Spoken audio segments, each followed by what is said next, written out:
मगर क्या कीजिएगा, जिस कौम के मजहबी किताब का आगाज नुज़ूल के एतबार से क्वालिफिकेशन से हो रहा है, उस कौम की 98% अक्सरियत जाहिल है।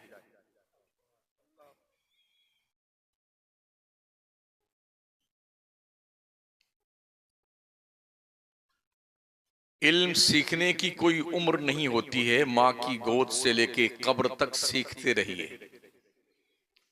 उतलुबुल इल्म मिनल महदी इलल लहद। इल्म सिर्फ मदरसों ही में नहीं, स्कूल से भी सीखा जाए। अंग्रेज जब हिंदुस्तान से भागकर जाने लगा तो उसने तालीम को दो हिस्सों में बांट दिया। जी। ये दीन की तालीम है और ये दुनिया की तालीम है। उस दौर में हमारे लोगों ने इसका खैर मकदम किया। जो मौलाना हाफिज कारी लोग थे, बैठ जाएं आप हजरात, बैठ जाएं।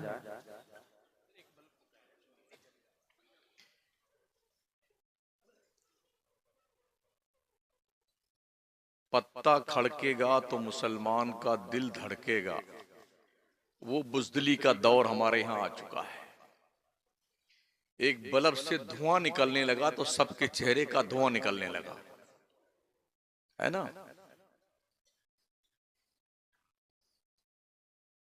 दुनिया के हालात को कैसे फेस करेंगे आप?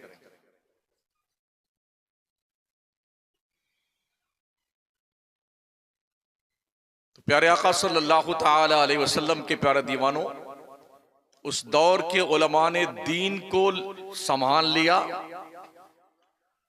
और दुनियादार लोगों ने दुनिया की तालीम को संभाल लिया। नतीजा ये हुआ कि जितने डॉक्टर, इंजीनियर, लॉयर, प्रोफेसर बने वो दीन से जाहिल रह गए, और जितने मौलाना, मुफ्ती, हाफिज, कारी बने वो दुनिया से जाहिल रह गए।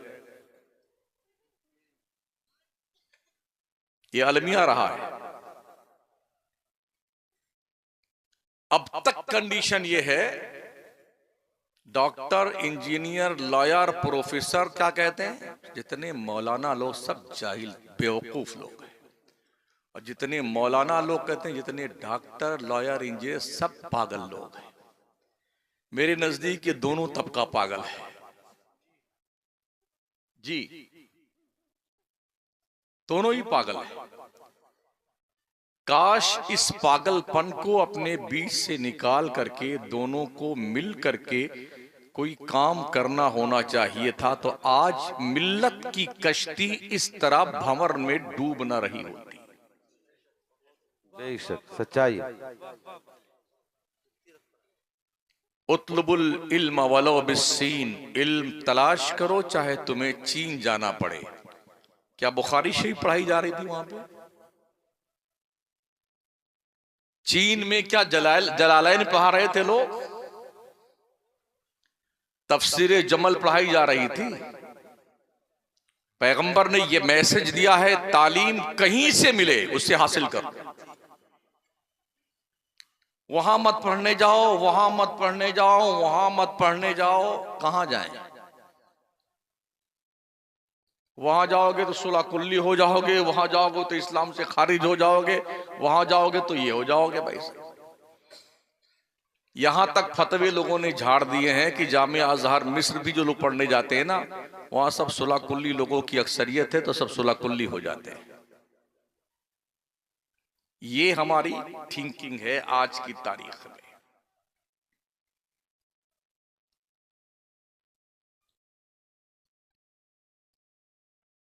अल्लाह ने शऊर दिया है, सोचने समझने की सलाहियत अता फरमाई है। इल्म हमारे बाप आदम की वरासत है। बेशक। हमारे बाप आदम को सजदा करने की बुनियाद पर जो फरिश्तों ने सजदा किया था, वो इबादत की बुनियाद पर नहीं, रोजा, हज, ज़कात की बुनियाद पर नहीं किया था, इल्म की बुनियाद पर किया था। हालांकि जिस दौर में ये पैगाम अल्लाह का आया था, इकरा, उस दौर में जो माहौल था बुत परस्ती का था, शिर्क का था, कुफ्र का था। शिर्क और कुफ्र के मुकाबले में इकरा का मैसेज समझ से परे है। जी ओबुदू वरकऊ वस्जुदू, उसूल ये कहता है कुफ्र और शिर्क के मुकाबले में इबादत का हुक्म आना चाहिए था, मगर रब ने इबादत का हुक्म नहीं दिया, इल्म का हुक्म दिया। सीखिए, पता चला इबादत करने के लिए भी इल्म की शदीद जरूरत है। बेशक बेशक बेशक। अगर आपके पास इल्म नहीं है तो आप इबादत नहीं कर सकते हैं। और हमने देखा है जो इल्म नहीं सीखते हैं ना, जब नमाज पढ़ने आते हैं, 60 साल हो गए नमाज पढ़ते हुए, नियत बांधने के बाद ऐसे पीछे देखते हैं कि ये कैसे रुक जाता है, ऐसे यूं देखते हैं, कनखियों से देखा करती है नियत बांधे बांधे। इल्म नहीं है ना। जो लोग पढ़ते हैं वही आगे बढ़ते हैं। अच्छा, अगर आपके बाप और दादा के नाम की कोई जमीन कहीं पर आपको पता चल जाए, कोई लेखपाल साहब बता दे तुम्हारे दादा के नाम की फला जगह इतनी जमीन निकलती है, तो आप क्या करेंगे? बढ़िया वकील करेंगे, चाहे लाखों रुपए लग जाएं, लड़ते लड़ते लड़ते लड़ते उसको कब्जिया कर छोड़ेंगे। यही करेंगे ना आप। जब ये पता है इल्म आदम की ही वरासत है और हम आदम के बच्चे हैं, तो हमारी जिम्मेदारी क्या बनती है? इल्म जहां भी मिले ले लो उसे। ये तुम्हारे बाप आदम की वरासत है, इस पर तुम्हारा ही हक बनता है। मगर कितना अफसोस है कि बाप की वरासत को तो हमने पल्ले डाल दिया है, साइड में पड़ा रहे और बस दुनिया में मस्त हैं, खाए जा रहे हैं। खा खा के तोंद शरीफ ख्वाजा की देग बन गई है और दिमाग सिकुड़ करके वो छुहारा बन गया है। आप जाइए ना, दिल्ली तो आपसे करीब है ना, मटिया महल में सिर्फ कुतुब खाने ही थे और किताबों की दुकानें थी। बेचारे किताब बेचने वाले थक गए, कोई लेने आता ही नहीं है। उन्होंने देखा यार, जब देखो तब इस दुकान के सामने 100 आदमी खड़े हैं लाइन में, अब इसका नंबर खाने का आएगा, अब बैठेगा, अब ये अब बैठेगा। तो सबने किताबों की दुकानें जो है खाली करवा ली। अब वहां खाना बन रहा है, chicken chilli, chicken korma, chicken crispy, ये मुर्गा, ये तला हुआ, ये भुना हुआ, पड़ा उस तपेली में यूं करछुल जो जगाया, पूरा का पूरा दिल्ली का जामे मस्जिद का एरिया खड़बड़ खड़बड़ करता रहता है। गलत कहता हूं? इल्म हमारी वरासत है, वरासत हमारा इंट्रोडक्शन है।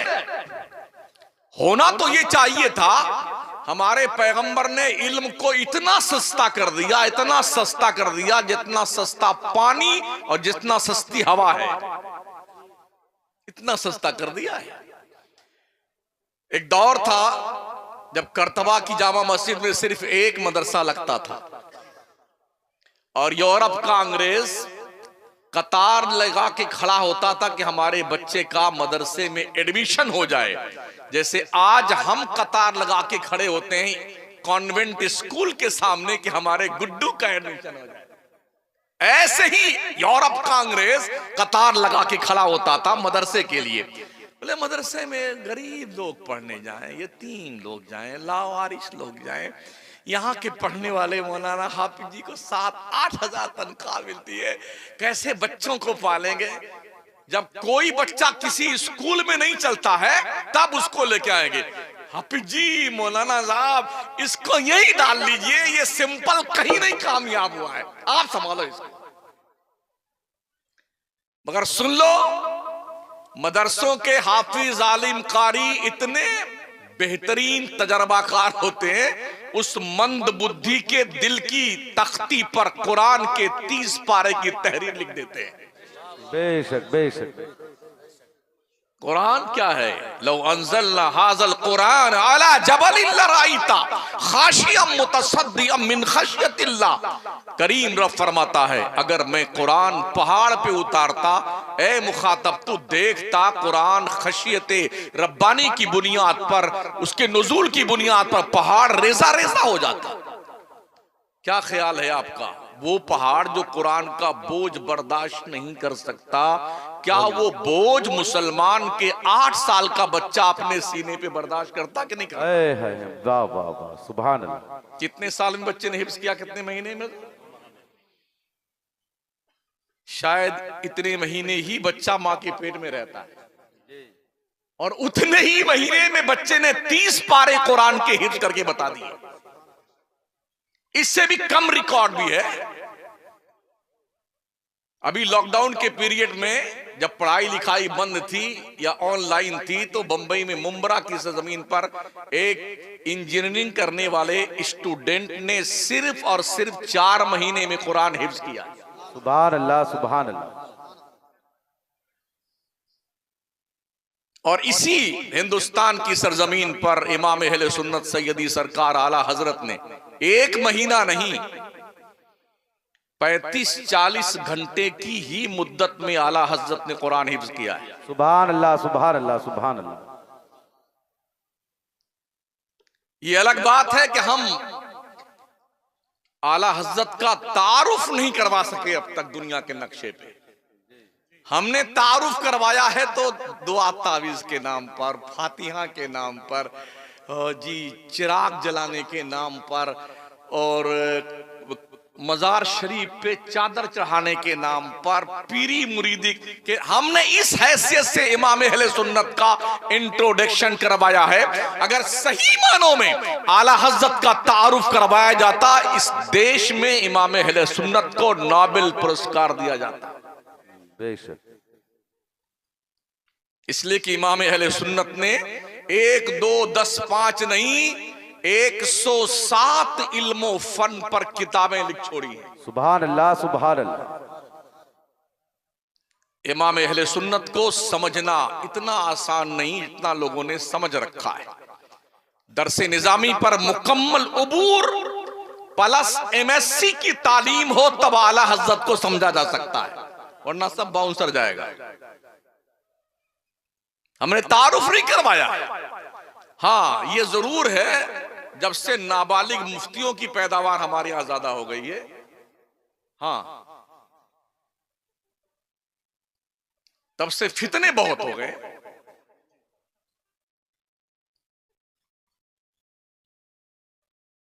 आला हजरत की किताबों को जो प्रोफेसर, लेक्चरर, पढ़े लिखे लोग हैं, उन तक पहुंचाने की जरूरत है जी। आज स्कूल, कॉलेज, यूनिवर्सिटी में सुन्नी प्रोफेसर आपको शायद आंख में सुरमा लगाने के बराबर मिले। नदवी, सल्फी, मजाहरी, कासमी, मौदूदी, बने जाने क्या क्या है, इक्का दुक्का कोई सुन्नी मिलता है। मदरसे में 5% बच्चे पढ़ने आते हैं, 95% बच्चे स्कूल कॉलेज में पढ़ने जाते हैं। इन बच्चों के ईमान के तहफ्फुज के लिए आपके पास क्या लाए हैं अमल? जो यूनिवर्सिटी में पढ़ रहे हैं, है कोई फॉर्मूला आपके पास में? या तो फतवे झाड़ते हैं, अरे वो वहाबी से बात कर रहा था इसलिए ये भी वहाबी हो गया। जी नहीं, किसी से बात करने से कोई वहाबी नहीं होता है।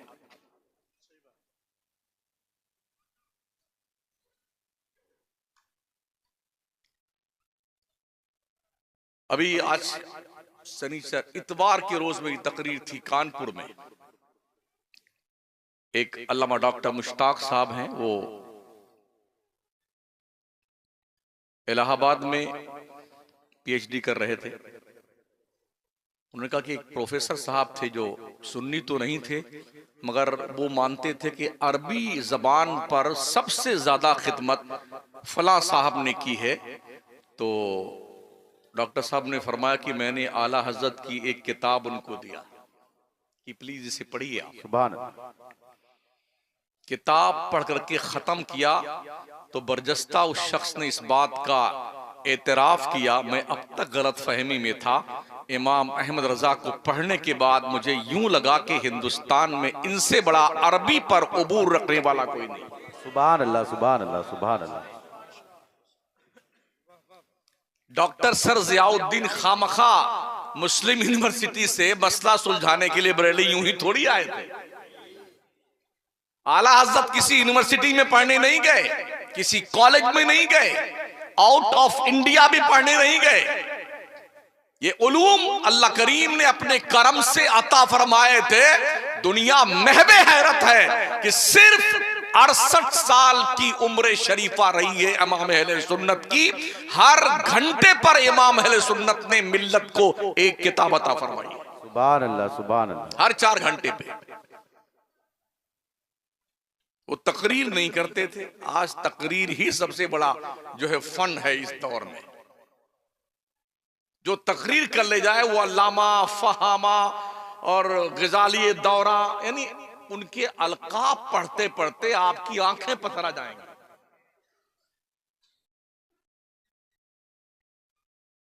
एक नाजिम साहब ने बहुत जो है माजरत के साथ तौबा की और रोने लगे, हजरत क्या बताऊं, अल्लाह माफ करेगा कि नहीं माफ करेगा। खैरियत तो क्या बात हजरत?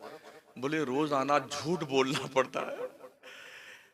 कोई पढ़ा लिखा नहीं होता उसको भी अल्लामा, फहामा और मुफ्ती बनाना पड़ता है। मैं रोज तौबा करता हूँ।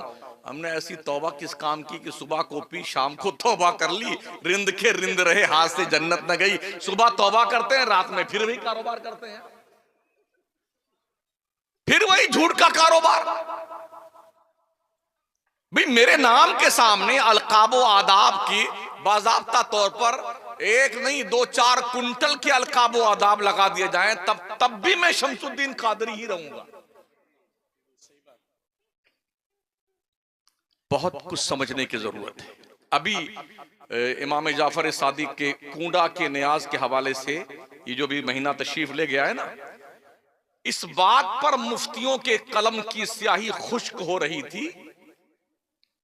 22 को न्याज नहीं करना है, 15 को करना है, नहीं 15 को नहीं करना, 22 को करना है। अगर 22 में कोई न्याज करेगा तो तुम्हारा जनाजा उड़ जाएगा। 15 को न्याज कोई कर लेगा तो तुम्हारे को मौत आ जाएगी। यानी खाम खा के उन्वान पर अपने दिमाग की बत्ती क्यों गुल कर रहे हो यार? बहुत सारे मैदान पड़े हुए हैं और तशना काम है, वहां पर काम करने की जरूरत है। बहुत सारे इलाका जात ऐसे हैं कि मुसलमान कलमा तो पढ़ता है मगर उसके घर में अब भी मूर्ति रखी जाती है। पहुंचे वहां तक हम दीन का काम करने के लिए?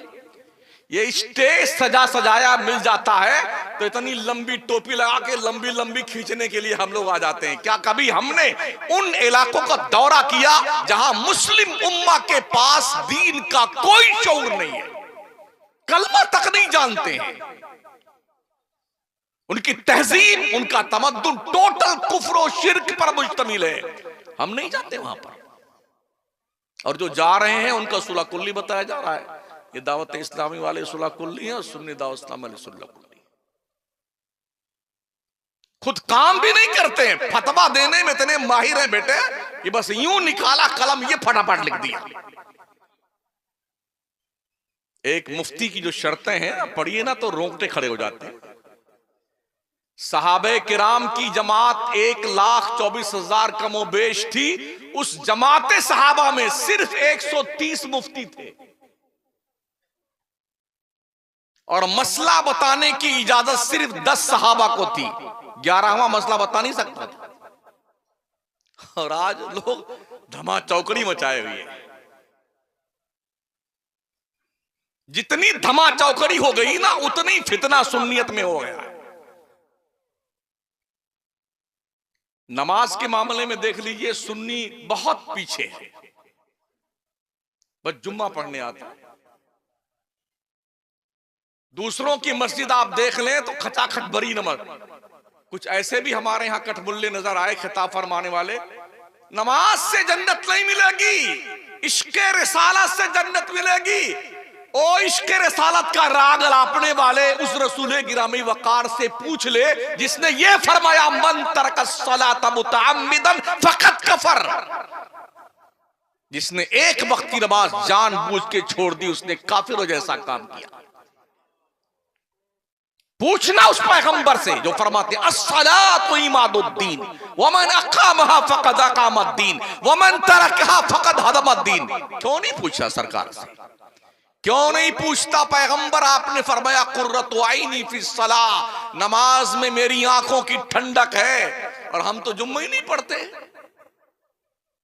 क्यों नबी ने फरमाया है अंतअबुदल्लाह कअन्नका तरा फइन लम तकुन तरा फइन्नहु यराक। बंदे नमाज ऐसी पढ़ जैसे तू खुदा को देख रहा है। अगर तेरा कॉन्फिडेंस इतना नहीं जमता है कि तू खुदा को देखने का तसव्वुर गालिब कर सके, कम से कम ये तो ध्यान रख तेरा खुदा तुझे देख रहा है। क्यों रात रात भर रोते थे अल्लाह की बंदगी करते हुए इस्लाम के पैगंबर, जिनके कब्ज़े कुदरत में अल्लाह करीम ने पूरी खुदाई संभला दी थी।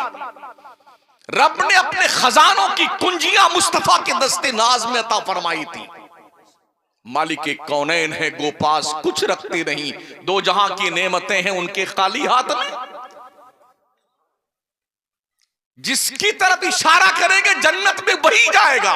मगर अम्मा आयशा फरमाती हैं मेरे करीम आका जब रात में ईशा के बाद नमाज़े नफल पढ़ने की नियत बांधते थे तो सिसकियां बन जाती थी रोते रोते, दाढ़ी आंसुओं से भीग जाती थी।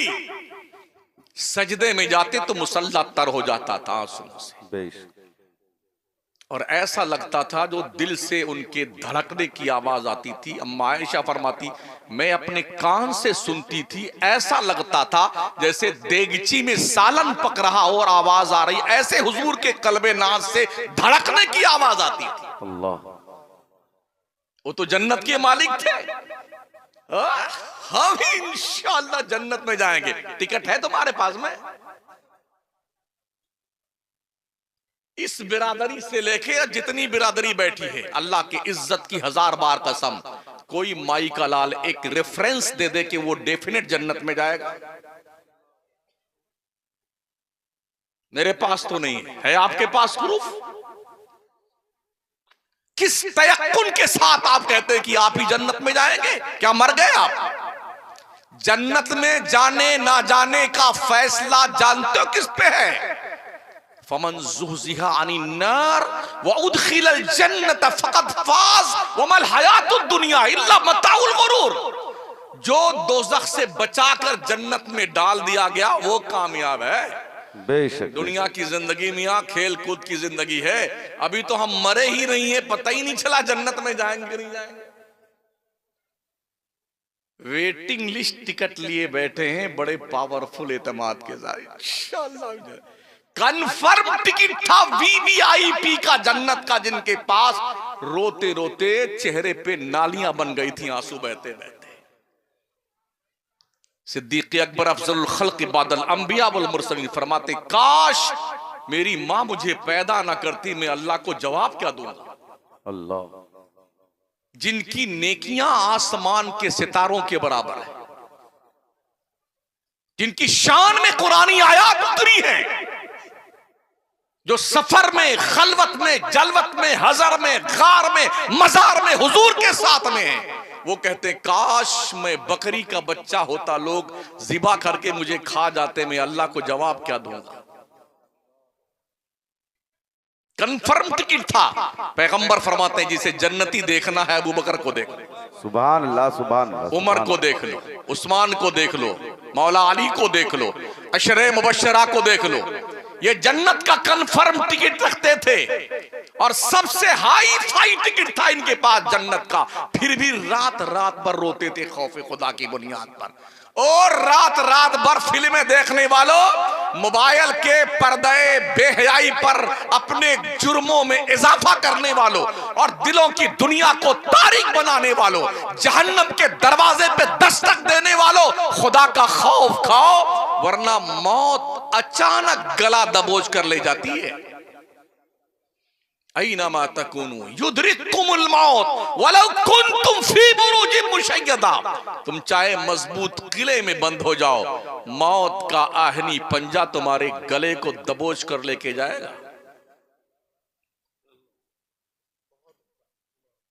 आखिर मरने के बाद तो अल्लाह के यहाँ जाना ही है ना, अल्लाह की तरफ पलट के जाना। इन्ना लिल्लाहि व इन्ना इलैहि राजिऊन का क्या मतलब होता है? बेशक हम अल्लाह ही के लिए हैं, हमें भी पलट के अल्लाह की तरफ जाना है। मरने के बाद जाओगे, ओ जिंदगी में पलट आओ ताकि आसानी पैदा हो जाए।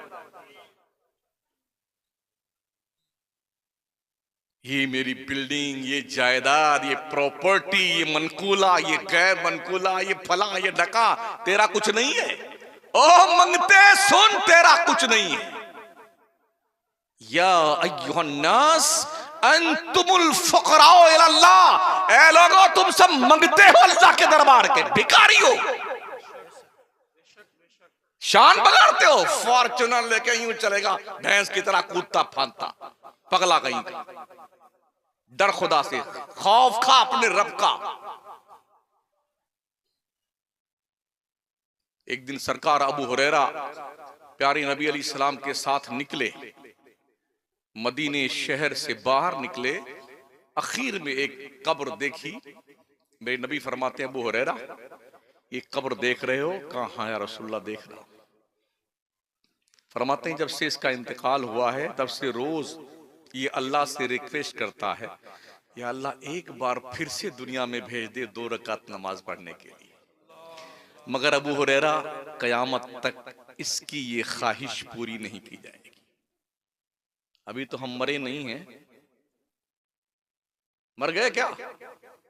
मरे हैं, जिंदा है ना, अभी मरे नहीं हम। 2 रकात नहीं, 200 2000 रकात पढ़ सकते हैं। कहीं ऐसा ना हो जब तुम पढ़ने का इरादा करो तो तुम पढ़ने के लायक न रहो। मस्जिदों में कुर्सियां देखी है, नहीं देखी है? कुर्सी देखी ना मस्जिद में? हरमैन तैयबैन में तो हजारों कुर्सियां हैं। एकदम मुश्तंडा जाता कुर्सी उठाओ, पढ़ पढ़ बेटे पढ़। अल्लाह ने एक नस खींच दी है कमर की, दुनिया का कोई डॉक्टर उसका इलाज नहीं कर सकता है। यहां भी पट्टा वैसा, यहां बताओ, यहां पढ़ ले बेटे।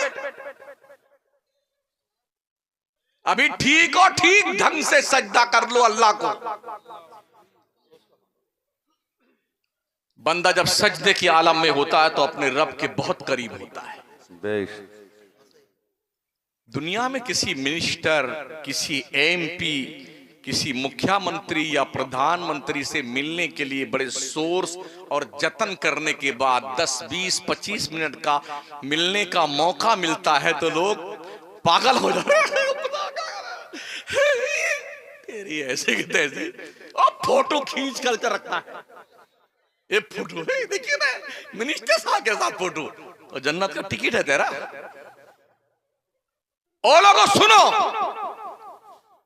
अल्लाह किसी मुल्क का मुख्यमंत्री नहीं है, प्राइम मिनिस्टर नहीं है, किसी स्टेट का मुख्यमंत्री नहीं है, किसी मुल्क का प्राइम मिनिस्टर नहीं है।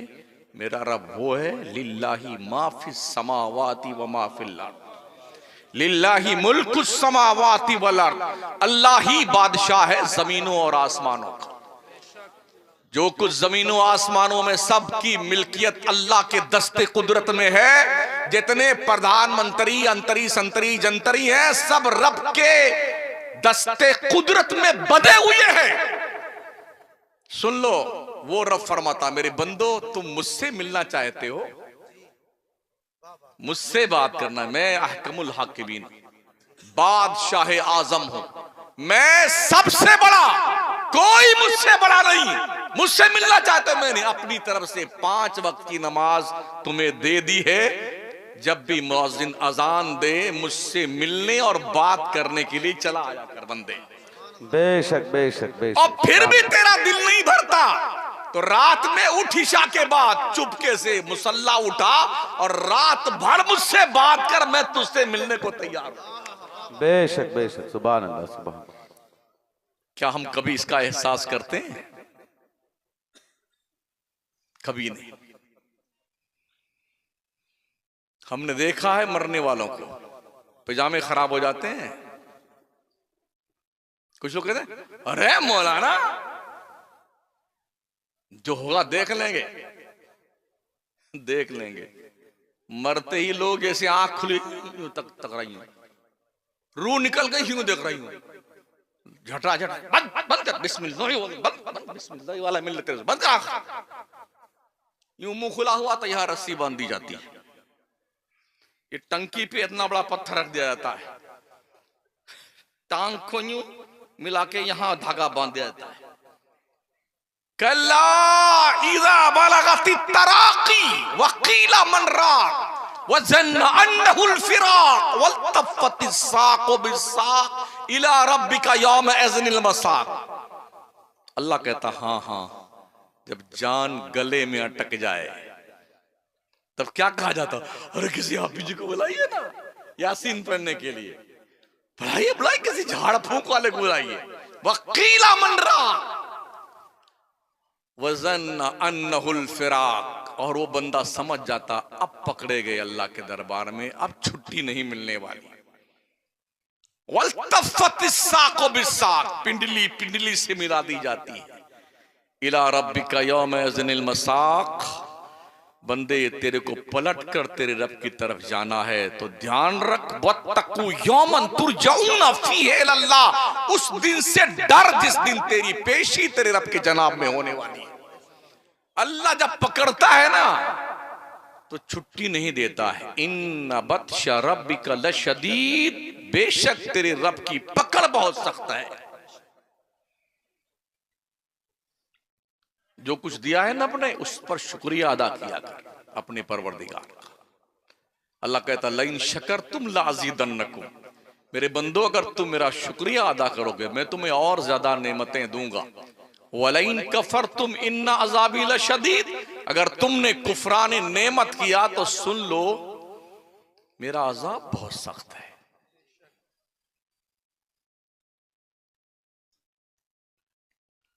इसलिए अभी हम मरे नहीं हैं, इबादत कर लें।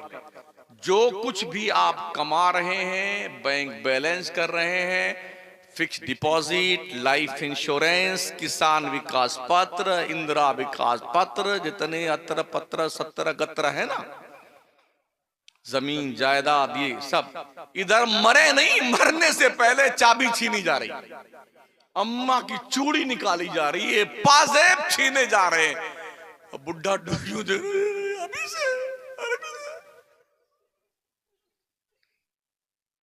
ज्यादा दिन अगर बूढ़े बाबा बीमार रह करके लटके रह गए तो सब चुप्पे चुप्पे दुआ मांगे, या अल्लाह गुड्डू के पापा को जल्दी उठा ले यार, बहुत दिन हो गए पखाना धुलते धुलते थक गई, या अल्लाह जल्दी उठा ले इसको बुड्ढा को। चुपके चुपके लोग दुआएं मांगते हैं। रहीमन बिपता हो भली जो थोड़े दिन होए, हित अनहित या जगत में जान पर सबको है। 10-5 दिन कोई बीमारा, काका आ रहे हैं, खाला आ रही हैं, मामू आ रहे, कैसे हैं चाचू, कैसे हो कालू जी, कैसे हो पप्पा जी, कैसे हो, और 20-25 दिन, अरे यार खैरियत तो है, डॉक्टर ने क्या बताया है, जवाब दे दिया, अच्छा अच्छा, अल्लाह उठा लेता तो अच्छा था। बस इतनी सारी मेहनत पे पानी फिर गया। क्या मेहनत झूठ बोल बोल के, बेईमानी कर करके, डकैती कर करके बिल्डिंग बनाई शानदार। ये 15 बाई 15 का ये जो बेडरूम है ना, ये मेरा है।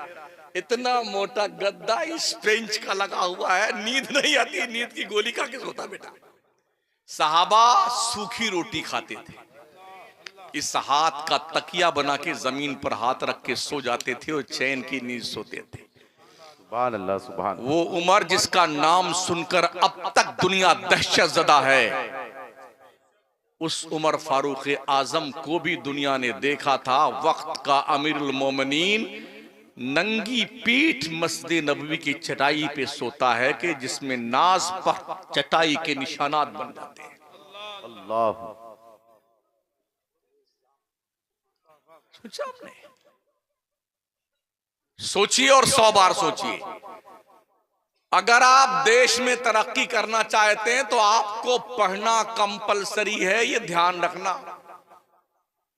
पढ़ते जाइए, आगे बढ़ते जाइए। अगर आप पढ़ेंगे नहीं, दुनिया जूता बना के पहन लेगी आपको।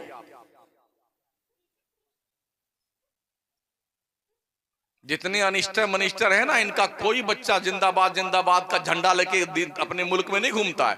कनाडा, जर्मनी, बर्तानिया और जी लंदन, अमेरिका, कहां कहां पढ़ रहे इनके बच्चे। हम भी एमएलए, हमारा गुड्डू भी एमएलए, हम भी मिनिस्टर, मेरे गुड्डू सुपरवाइजर भी मिनिस्टर। यही हो रहा है यहां। हाल क्या है पूछो ही मत साहब, फिरते हैं मीर खार, कोई पूछता नहीं।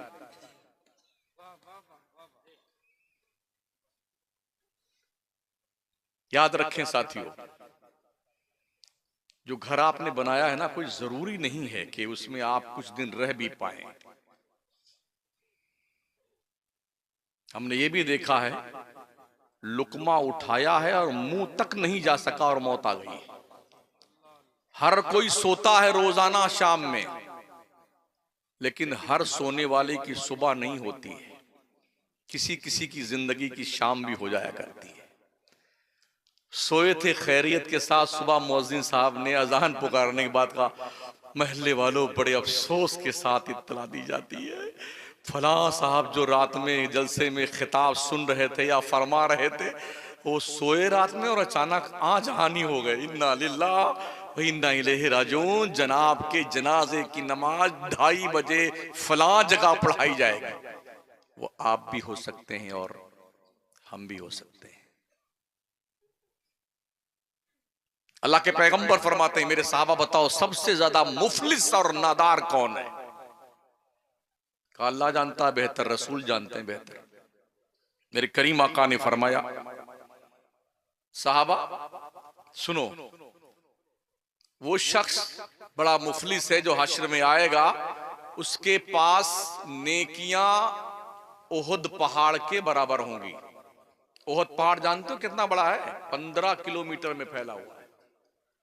यानी 15 किलोमीटर में जिसकी नेकियां होंगी, इतनी नेकी लेके आएगा, मगर उसने किसी को गाली दी होगी, किसी की चुगली की होगी, किसी को सताया होगा, किसी की ताक झांक की होगी, किसी को मारा होगा, तो वो सब आएंगे, या अल्लाह इसने मुझे गाली दी थी, या अल्लाह इसने मेरी चुगली करी थी, या अल्लाह इसने मेरी ग़ीबत करी थी, मेरा बदला दिला।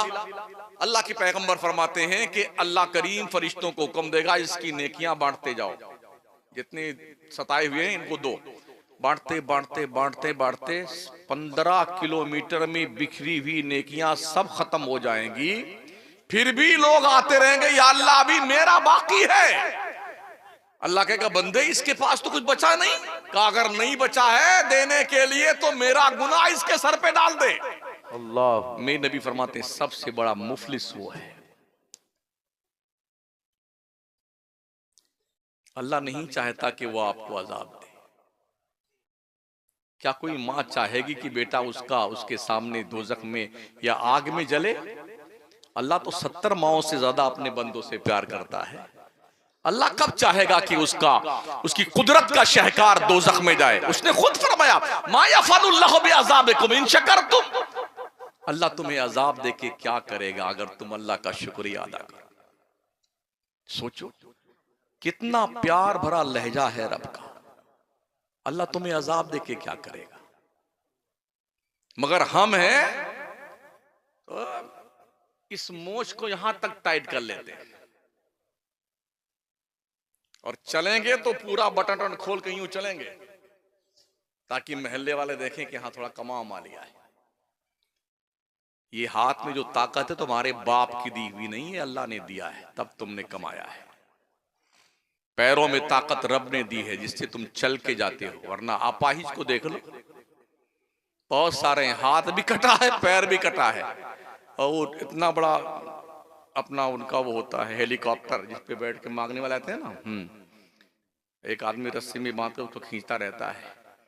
जरा अपने घर से निकल के इसकी हालत देखिए कि वह बहुत मजबूर है, बहुत लाचार है, बड़ा माजूर है।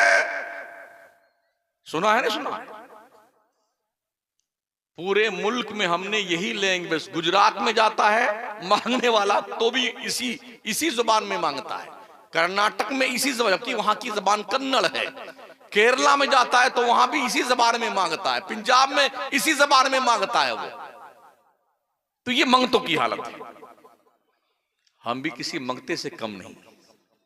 हाँ, मगर शान हमारी ये है कि हम अपने रब के मंगते हैं। बेशक अल्लाह अपने बंदे से, उस बंदे से नाराज होता है जो बंदा अल्लाह से मांगता नहीं है। मांगा करो लोगों अपने परवरदिगार से। तो मैं अर्ज कर रहा था, तालीम की अहमियत बड़ी ज्यादा है इस्लाम के नजदीक। अपने बच्चों को पढ़ाओ।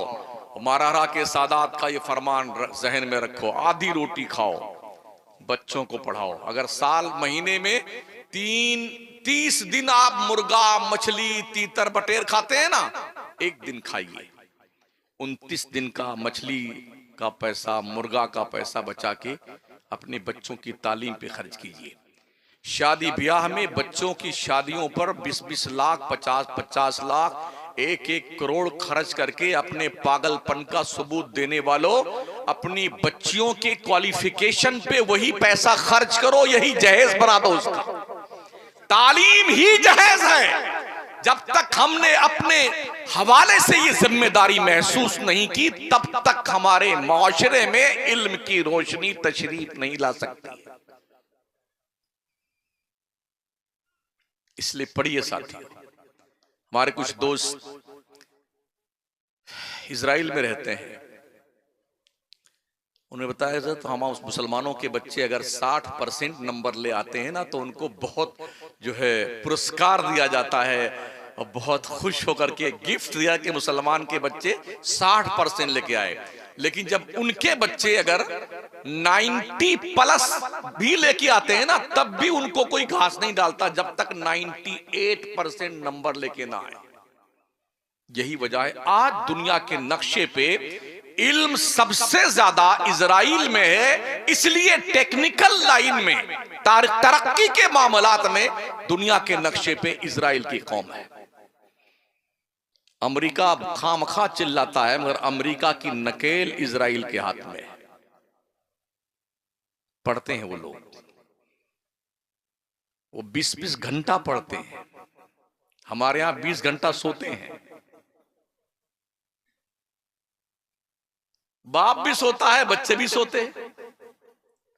हालांकि हुकूमतें भी हमारी बहुत परेशान इस सिलसिले में, अभियान चलाती हैं, बाज़ाब्ता तौर पे होर्डिंग्स लगाए जाते हैं, दीवारों पे नारे लिखे आते हैं, अंगूठा टेक रहे ना एक, गाय भैंस चराएंगे फिर भी पढ़ने जाएंगे, सास बहू एक साथ पढ़ेगी, महिला अनपढ़ नहीं रहेगी। दूसरा बच्चा कब पहला पढ़ने जाए तब। ये है ना स्लोगन, नहीं है। हुकूमत परेशान। आपने क्या किया? अपने पैगंबर का फरमान याद नहीं रखा ना कि इल्म तलाश करो चाहे तुम्हें चीन तक का सफर करना पड़े। पहला मदरसा दारे अरकम का था, दूसरा सूफा के चबूतरे पर। पढ़े लिखे लोग जानते हैं 12वीं पास करने के बाद बच्चा अपनी अपनी लाइन सेलेक्ट करता है। अगर मैथमेटिक्स की लाइन में जाता है तो उसके भी अलग अलग शोबा जात हैं, और हर शोबे की पढ़ाई की जो मियाद है 4.5 साल की है। कोई बायोलॉजी लेता है तो इसके भी अलग अलग रास्ते निकल जाते हैं। कोई दांत का डॉक्टर बनता है, कोई ENT का डॉक्टर बनता है, कोई ब्रेन का डॉक्टर बनता है, कोई दिल का डॉक्टर बनता है, कोई चर्म रोग विशेषज्ञ बनता है, कोई बोन स्पेशलिस्ट बनता है, कोई शुगर और ब्लड प्रेशर का डॉक्टर बनता है, वगैरह वगैरह। और हर एक डॉक्टर जो करने वाले कोर्स है ना, उसके लेक्चरर अलग हैं, लेक्चर अलग है, सबकी किताबें अलग हैं, सबके क्लासरूम अलग हैं, और सबकी फीस अलग है। सुनो, हमारे पैगंबर ने एक किताब पढ़ाई थी जिसे कुरान कहते हैं। लेक्चर एक, लेक्चरर एक, क्लास एक, स्टूडेंट सब एक ही जगह बैठ के पढ़ते हैं। एक किताब को पढ़ करके डॉक्टर भी बन रहे हैं, इंजीनियर भी बन रहे हैं, लॉयर भी बन रहे हैं, काजी चीफ जस्टिस भी बन रहे हैं, जनरल कर्नल फौजी ये सब बन रहे हैं एक किताब पढ़ करके। आज हमारा हाल ये था, जिसे कुरान पढ़ना, गाने गाता है वो आज, और हॉकी खेलता है वो धनी तलवार का। 15 लोग उधर खड़े दिखाई पड़े, 10 लोग वहां हुआ हा कर रहे हैं, उधर चू चा कर रहे हैं 10 लौंडे हमारे खड़े खड़े। कुछ नहीं इनके पास में, कुछ भी नहीं है सिवाय इसके कि ये अपनी मौत के मुंतजिर है। किराए पे गाड़ियां लेके आते हैं शान बघाड़ने के लिए, फिर बैठेगी मोटरसाइकिल पर रील बनाएंगे। दोनों इधर ही देख रहे हैं, उधर जाके भैंस से लड़ गए। अभी उदयपुर राजस्थान में एक घर के अंदर 4 मैयत हुई हैं, एक साथ में 4 लोग तशरीफ ले गए रील बनाने में। अक्लमंदों ने कुछ बड़ी बड़ी गाड़ियां खरीद ली हैं तो वो किराए पे देते हैं। एक 24 घंटे के लिए किराए पे 2000 लेते हैं, कुछ लोग 4000 लेते हैं। थार है, फॉर्चूनर है। तो हमारे ये नए नए लौंडे हैं नहीं, अरे 4000 चाहे चोरी करके लाए बेटे तो जाएंगे घूमने के लिए, तब वो रील बना के डालेंगे कि हम फॉर्चूनर में बैठा हूं। मंगता कहीं का खबीस, शान बगाड़ता है भिखमंगा। हजरत उमर फारूक आजम रदी अल्लाह तआला अन्हु हिजरत फरमा के मेरे पैगंबर मदीना तशरीफ ले गए ना, तो चूंकि मुहाजिरीन ने अपना घर बार सब छोड़ दिया था, खाली हाथ गए थे, तो आका करीम अलैहिस्सलाम ने अंसार और मुहाजिर के बीच में अक़दे मुवाख़ात कायम किया। एक मुहाजिर साहबी का हाथ पकड़ा, एक अंसार का पकड़ा, दोनों का हाथ मिलाया, तुम दोनों भाई भाई। इस भाई के रिश्ते को इतना निभाया गया जितना आज हम हकीकी भाई का रिश्ता नहीं निभाते। जानते हो क्या किया? हजरत उमर ने फरमाया कि मेरे भाई आज तुम मदीने के बाजार में कमाने जाओगे, मैं हुजूर की बारगाह में पढ़ने जाऊंगा। मैं जो पढ़ के आऊंगा तुम्हें सिखा दूंगा, तुम जो कमा के लाना आधा मुझे दे देना। और दूसरे दिन हजरत उमर कमाने जाते, दूसरे उनके भाई हुजूर के यहाँ पढ़ने जाते। जो ये पढ़ के जाते हजरत उमर को सिखा देते, उमर जो कमा के लाते आधा उन्हें देते आधा खुद देते। ये पढ़ाई का मिजाज था। काम बैठे पढ़ने के मामले में पूरी रात हमारा बच्चा कहां तशरीफ ले गए, ये है मोबाइल की दादी अम्मा। हर एक ने अपने बच्चे को संभला दिया मोबाइल। यहां तक ये बलाए नागहानी छा गई है सर पर भूत बन करके कि साल भर का बच्चा जब तक इसका कार्टून न खोलो वो खाना नहीं खाता है। ये बला हर घर में है। हाँ, इधर ही देख रहा है वो, और मां खिलाए जा रही तो कभी कभी 3-3 रोटी खा जाता है। जो एक नहीं खाता ना वो 3-3 खा जाता है। इधर देखता भी नहीं कि मां क्या खिला रही, बस वही। मेरे पास भी ये दादी अम्मा कई साल से हैं मगर मुझे सिर्फ 3 चीज का ज्ञान आया इससे। एक तो फोन कर लेते हैं, मिस कॉल देख लेते हैं, और एक व्हाट्सएप में कुछ आता है लिख उख देते हैं, और तीसरा जो है वो जो यूट्यूब पर कोई नात शरीफ सुन लेते हैं या कोई खबर देख लेते हैं। चौथे के बारे में अब तक मुझे इल्म नहीं, यहां तक कि फोन पे करना भी मुझे नहीं आता है। बहुत लोग हैं आपको नहीं सीखते हो मौलाना। हमने कहा जितने लोगों को सीखा देखा है ना वो पगलाए रहते हैं इसी में पूरी रात पूरी रात मरदूद पकड़ाया हुआ है हरदम कुछ, और उसके ऊपर एक एयरफोन यूं ठूंस लिया। अब चाहे चिल्लाते रहो, आग लग जाए, कमीना मर जाएगा, जल के चलेगा, मगर उसको सुनने में नहीं आएगा। ये है मोबाइल। इसने हया का जनाजा निकाला, गैरत का जनाजा निकाला, बेहयाई का प्रकोप इसके जरिए से हुआ। माँ, बेटी, बहन, भाई, जवान बेटा एक ही टेलीविजन के पर्दे सीमी पर अधनंगी पूरी नंगी दुनिया की औरतों और मर्दों की तस्वीरें देखता हुआ है, मगर किसी को शर्म नहीं आई। सारे इतने बेहया बन गए हैं कि एक जगह बैठ के देखते हैं।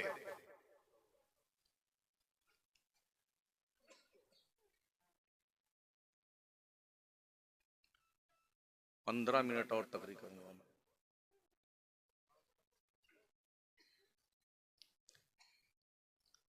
मेरे आका सल्लल्लाहु ताला अलैहि वसल्लम के प्यारे दीवानों, अगर हमने तालीम हासिल ना की ना, तो ये ध्यान रखना लाजमी तौर पर आपके जनाजा को उठाने की तैयारी की जा चुकी है। जिस कौम को तबाह करना हो उसके मदरसे बंद कर दो। इमाम बुखारी की सरजमीन जो बुखारा की है ना, आज वहां मुसलमान नहीं दिखता है। समरकंद में मुसलमान नहीं दिखता, जो मुसलमानों की जमीन थी। वो स्पेन जहां पर मुसलमानों के इल्म का चिराग नहीं, सूरज निस्फुन नहारे शरी पर रहता था, वहां आज मुसलमान नहीं दिखता। मदरसे बंद कर दिए गए, कौमें तबाह हो गई। और हमारे मदरसों का हाल, कहीं की ईंट कहीं का रोड़ा, भानुमती ने कुंबा जोड़ा। हमारी कौम तवज्जो नहीं करती मदरसों की तरफ, जबकि यहां पर तालीम फ्री, किताब फ्री, कापी फ्री, कलम फ्री, इलाज फ्री के और खाना फ्री, और जी कपड़े भी कहीं कहीं फ्री, सब फ्री में मिलते हैं। फिर भी अरे कौन जाए हाफिज जी बनाने वाला, तनख्वाह कितनी पाएगा, तनख्वाह की बात करते हो। मैंने इल्म हासिल किया जितना अपने हमारे रब ने चाहा। अल्लाह की इज्जत की 1000 बार कसम, हमसे अच्छा खाना कोई नहीं खाता है। बेशक रोज फ्लाइट में, फॉर्चुनर में, हजरत हुजूर किबला काबा आइए, तशरीफ लाइए, हुजूरे वाला आइए, हुजूरे वाला, जूता निकालते हैं तो बड़े बड़े ताजिर हजरत हम जूता वहां रख देते हैं आपका। इनका मकाम समझा है आपने? अल्लाह के पैगंबर फरमाते उग़्दू आलिमा औ मुतअल्लिमा औ मुस्तमिया वला तकुनिल खामिस फतहलिक। उग़्दू आलिमा, या तो आलिम बनो, औ मुतअल्लिमा, या तालिबे इल्म बनो, औ मुस्तमिया, या आलिम की बात सुनने वाला बनो, औ मुहिब्बा, या आलिम से मोहब्बत करने वाला बनो, वला तकुनिल खामिस, पांचवा मत बनना वरना बर्बाद हो जाओगे। मगर आज लोग पांचवा ही बन रहे हैं, आज ज्यादा लोग पांचवा ही बन रहे हैं। अगर किसी मौलाना ने कहीं से बेचारे मेहनत करके मोटरसाइकिल ले ली ना, कहीं लंबा हाथ मारा मौलाना ने, हाँ कहीं लंबा हाथ मारा मौलाना ने। आप चलो तो ठीक है, और मौलाना चले तो ठीक नहीं है। ये वो बच्चे हैं ना, नबी के दीन के तालिब इल्म, फरिश्ते इनके पैरों के नीचे अपना नूरानी पर बिछाते हैं। कहां बैठे हैं आप?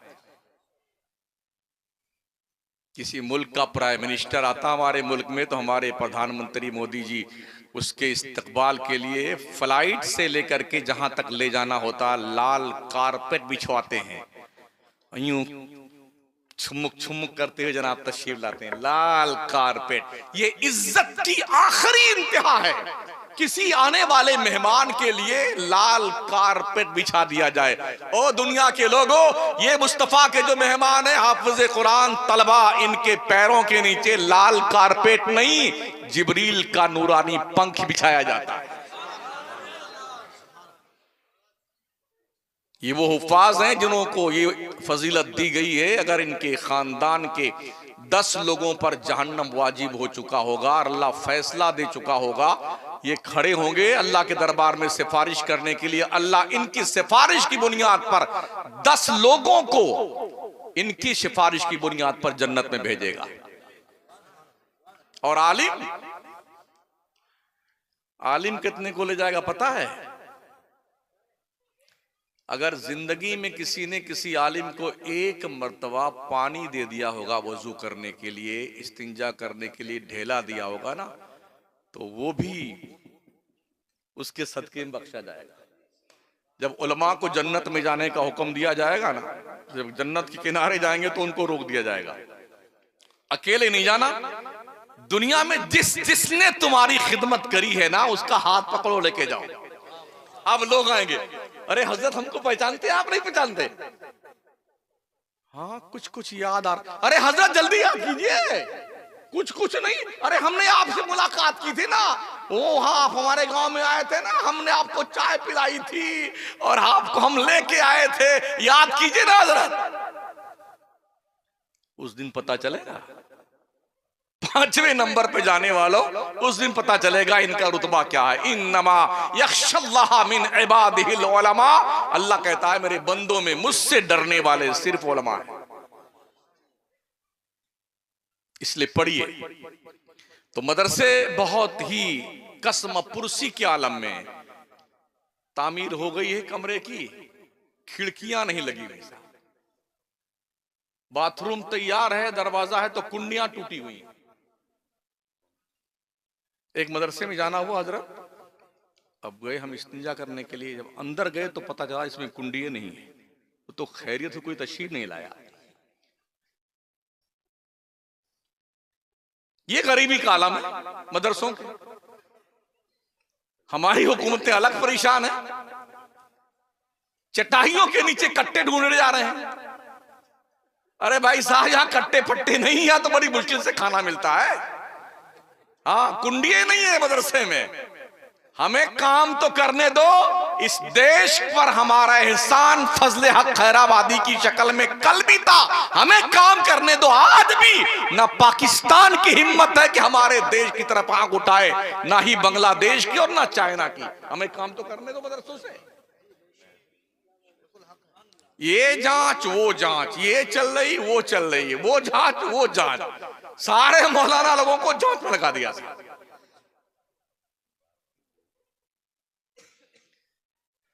स्कूल वाले क्या करते हैं? स्कूल वाले डोनेशन भी लेते हैं, फीस भी दीजिए, जूता यहीं खरीदना उसमें भी हमारा कमीशन है, किताबें भी यहीं लेना है उसमें भी हमारा कमीशन है, बैग भी यहीं लेना है उसमें भी हमारा कमीशन है। अब यहां पर थोड़ा सा मामला जो कुछ है उसको मैं क्लियर कर दूं। वो लोग जो पढ़ाते हैं ना, खूबसूरत खूबसूरत लड़कियां रखते हैं, छोटे छोटे 3-3 साल के। अगर कोई ऐसा स्कूल खुल जाए कि पैदा होते ही कोई डाल दे स्कूल में, तो जितने माँ बाप हैं जल्दी से डाल के आ जाएंगे। यानी इतनी फुर्सत नहीं है माँ को कि अपने बच्चे को अपना दूध पिलाकर पाले, जल्दी डाल दे इसको, फुर्सत मिल जाए। तो 3 साल का बच्चा हुआ लेके गए ना, तो वो जो खूबसूरत लड़कियां होती हैं सज धज के गेट पे खड़ी रहती हैं, इतना बड़ा ट्रे लिए हुए हैं, सजा वजा करके, उसी में चॉकलेट 15-20 क्वालिटी की। ओहो, जैसे छोटे छोटे बच्चे, welcome my son, welcome welcome, खैर मकदम, ये चॉकलेट लो, तो बच्चा दूसरे दिन अपने जाएगा। हाँ वो रोएगा, आप नहीं लेके जाएंगे, वो खुद रोएगा, आपको छोड़ के आना पड़ेगा। और हमारे यहाँ मदरसे में घंटी लग गई ना अब सलाम की, मुस्तफा जाने रहे मत पे लाखों सलाम, एक मौलाना डंडा लिए वहां घूम रहा है, एक वहां घूम रहा है। अब कोई आए तो बताओ बेटे को, घंटी लगने के बाद कोई अंदर प्रवेश किया ना, ए खबीस उधर उधर रुक, बेचारा वही कांपते कांपते पेशाब कर मारता है। अब सलाम हो गया, दुआ हो गई, सब गए क्लास में, इधर आओ।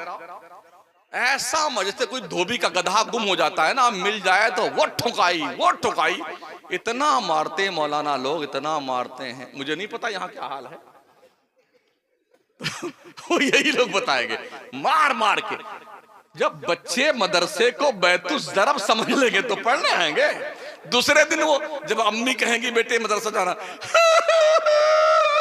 नहीं जाऊंगा, यही होता नहीं होता है। 1 घंटा पहले बुखार आ जाता है, ये कंडीशन है। ज्यादा मेहनत करने की जरूरत नहीं। मैंने कल बैठे बैठे एक तखमीना लगाया, 35 करोड़ की मुस्लिम पॉपुलेशन है भारत में तकरीबन। इस 35 करोड़ की मुस्लिम आबादी में अगर हम 10 करोड़ लोगों को रोजाना जो पान पूड़ी बीड़ी सिगरेट चाय समोसा कचौरी पकौड़ी खाते हैं ना, पर हेड 25 रुपया पकड़े, जबकि अकल्ले कलील है। हाँ, वो बच्चे भी 25 खा जाते हैं, छोटे वाले बच्चे भी 25 रुपया रोज खा जाते हैं, कुछ 50 रुपया खा जाते हैं। तो अगर हम पर हेड पर डे का खर्चा फालतू का पान पूड़ी बीड़ी सिगरेट ये खाने पीने से कोई रुस्तम पहलवान तो नहीं बन जाता है? नहीं बनता ना। तो अगर इसको बचा ले आदमी पर हेड, तो जानते हो कितना रुपए बचता है? 2 अरब 50 करोड़ रुपए एक दिन का। एक दिन का पान पूरी का खर्चा अगर 10 करोड़ मुस्लिम पॉपुलेशन पर हेड पर डे बचा ले, तो तकरीबन 2 अरब 50 करोड़ एक दिन का खर्चा बचता है। और इसको 30 दिन पर मल्टीप्लाई करें खर्चा, तो बनता है 75 अरब रुपए। अब इसको हम 12 महीने का खर्चा जोड़ते हैं तो 27 पदम 37 खरब 50 अरब रुपए बनता है। अगर एक साल का रुपया मुसलमान की 10 करोड़ की आबादी पर डे 25 रुपया बचा ले, तो 27 पदम 37 खरब 50 अरब रुपए में हम भारत को यूनिवर्सिटी से लाल लाल कर देंगे जी। दूसरा पहलू, हिंदुस्तान के अंदर 29 स्टेट है ना, हर स्टेट में बहुत सारे बुजुर्ग हैं जिनका उर्स होता है। उर्स नहीं होता, मेला होता है जी। अगर हर स्टेट के बुजुर्गों के उर्स को शरई उर्स के हैसियत से मनाया जाए, उर्स की तारीफ क्या है? उस बुजुर्ग का जिसका उर्स कर रहे हैं, जिस तारीख में जितने बजे उनका ट्रांसफर हुआ है, इंतकाल फरमाए हैं, उस टाइम उनके लिए सवाब कर का कोई साल कर दिया जाए, बस इतना ही उर्स है। बाकी सब धंधा कारोबार है। अगर हम हिंदुस्तान के 29 स्टेट के बुजुर्गों के उर्स और मेले पे खर्च होने वाले पैसे को साल भर इकट्ठा करें, तो 29 स्टेट में हर स्टेट में एक साल में एक यूनिवर्सिटी बना सकते हैं। मगर चूंकि ये कारोबार बन चुका है, मैं ये तकरीर करता हूं तो बहुत सारे पीर हमसे नाराज हैं, बहुत सारे पीर के चमचे हमसे नाराज हैं। हाँ, बहुत सारे जो रास्ता बंद करने में लगे हुए हैं कि सुलह कुल्ली हो गया है, ये बुजुर्गों का उर्स। मैं उर्स नहीं रोकता हूं, खुराफात रोकने की बात करता हूं। अभी कासगंज अपनी यूपी में है ना, मेरे पास वीडियो मौजूद है, रमजान बाबा का उर्स हुआ है, जल्दी हफ्ता भर हुआ, ठीक है ना। वीडियो आई, आधा आधा कपड़ा पहन के औरतें नंगी नाच रही हैं मजार पर। मुसलमानों की गैरत के जनाजे निकल गए, मर गया मुसलमान, धंस गया जमीन में बेगैरत। एक महिला आयोग की गैर मुस्लिम लेडी ने बाज़ाब्ता तौर पे एहतजाज करके ये शिकायत दर्ज करवाई कि अल्लाह वाले के आस्ताने पर ये वेश्यावृत्ति का अंदाज और बेहयाई की सारी हदें पार कर दी गई। इसी हफ्ते का कोई सुनने वाला नहीं। एक शायर पढ़ने लग जाए नात, बोले बहुत बड़ा शेर पढ़ने जा रहा हूं, सब खड़े होकर इस्तेमाल करो। हाथी इतना बड़ा है, कितना बड़ा शेर, हिमालय पहाड़ से बड़ा है। वो पढ़े लगा तो मौलाना लोग उठ करके गड्डी लेकर के उसके सर पे नचाते हैं। ये बेहयाई और ये बेगैरती करने लगे। ये बुराई हमारे पड़ोसी मुल्क से हमारे देश में आई है। हाँ जी, अब हमारे मुल्क में हर स्टेज पे हंगामा बपा होता है। सब स्टेज के लोग खड़े हो जाएंगे और 10-10 रुपया करते रहेंगे। ये मुजरा हो रहा है। नबी की नात पढ़ी जा रही है, साहबा हुजूर की बारगाह में बैठते थे ना, मुंडी नहीं हिलाते थे। इस डर से अंदाज होता था कि जैसे कि सर पे कोई चिड़िया बैठी, अगर हिलाएंगे तो चिड़िया उड़ जाएगी। ये था खामोशी का आलम। अदबगाहेस ज़ेरे आसमां आज़ारश नाजुक तर, नफस गुम करदा मी आयत जुनैदो बायज़ीदी जा।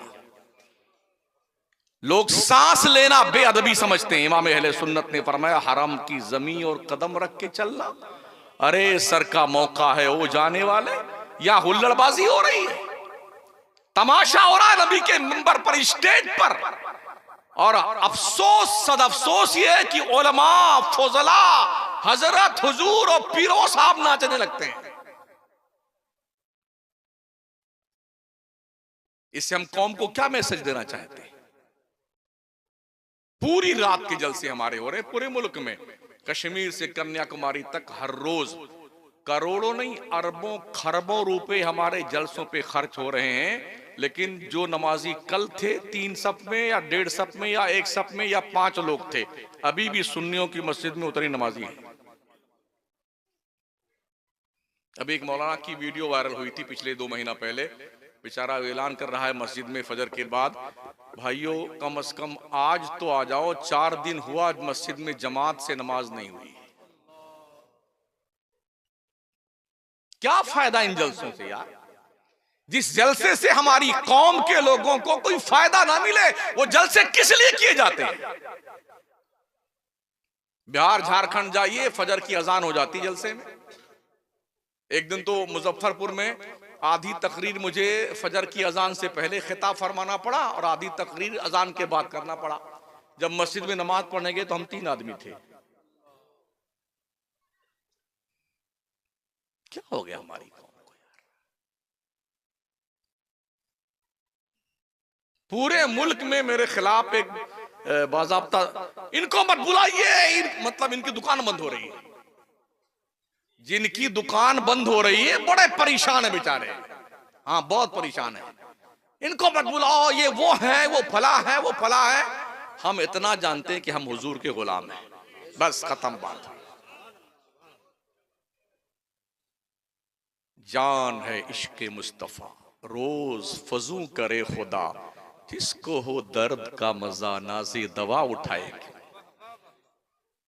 ए इश्क तेरे सदके जलने से छुटे सस्ते, जो आग बुझा देगी वो आग लगाई। हमने किसी से अपने गुलामे रसूल होने का प्रूफ नहीं लेना है। अल्लाह बेहतर जानता है कि मैं क्या कर रहा हूं और क्या नहीं कर रहा। अल्लाह मुझे भी अमल की तौफीक बख्शे और आप सभी को। वक्त के दामन में अब तंगी है मेरे लिए, वरना कुछ और बोलता मैं। 1 घंटा तो हो ही चुका है, अब इससे ज्यादा नहीं जी। हाँ बस वही करने जा रहा हूं। आपसे इतनी गुजारिश है कि नमाज पढ़िए, ये आपकी अपनी प्रॉपर्टी है। जो कुछ कमाए हैं सब लोग छीन लेंगे। नमाज आपकी वो पर्सनल पूंजी है जो किसी नॉमिनी को नहीं मिलेगी। हाँ, बैंक में पैसा जमा करते हैं ना तो पूछता है मैनेजर, अगर अचानक आपका ट्रांसफर हो जाए तो ये किसको दिया जाएगा पैसा? तो आदमी नॉमिनी दर्शाता है, बेगम को दे देना, मेरे गुड्डू को दे देना, गुड़िया को दे देना, ठीक है ना। मगर नमाज वो इबादत है जो किसी नॉमिनी को नहीं है। तुम मर के जाओगे ना कब्र में, तो ये कब्र में तुम्हारे रोशनी बन के आएगी, मीज़ान अमल पर तुम्हारे नेकियों में इजाफा करने आएगी, पुलसरात पर चलने में मदद करने आएगी।